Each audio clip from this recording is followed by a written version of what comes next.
conscience is the first right of man. If you're not allowed to believe certain things and have nearly unfettered right to practice in pursuit of your beliefs, then government fails you, and the church's ability to prosecute or proselyte its mission is retarded. I believe one of the things that Ralph has called on me to do in Madrid and in Rome, in India, and in Belgium and other places in Russia have usually related to the issue of the freedom of conscience and the right of the church to have its representation there and to practice the faith that we hold dear. That is under threat all kinds of places, but what is essential to occur is the rule of law to occur. I know and have been a critic of the Iraq War, but I also admit to you I voted for it because I felt the Lord's hand in it. I hope it works out, but I can promise you this: you'll never send missionaries to the Arab Street until the rule of law exists in Arabia. And it has taken root in Iraq. And ultimately, I think that if that succeeds, there will be an opportunity to begin building the church in the Middle East, which is a deeply troubled place. I'll give you an example. Early in the Iraq War, I took occasion to go to Kirkuk. It is in the northern part of Iraq in the Kurdish region. When I went there, into Amman, Jordan, I was picked up in a military C-130 transport.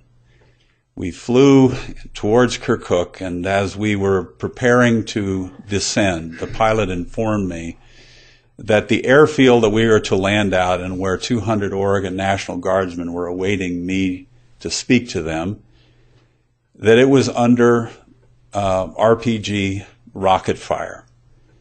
And he asked, do I still want to go in? And I had spent a lot of time going halfway around the world to go and talk to these Oregon soldiers. So I said, yes, I think we better go in. And we went in, and the landing was so hard that the hydraulics of the plane broke. I was hustled into a large bunker area where I spoke to these Oregon soldiers. And after greeting them, taking their mothers' names and addresses, the general informed me that our plane was broken. And they were going to have to fly in another to get me out because these rockets would come in periodically. He asked if I wanted something to eat, and I said, sure. We went into a huge tented mess hall. We got our food, and the general and I were walking through what was surely 2,000 American soldiers.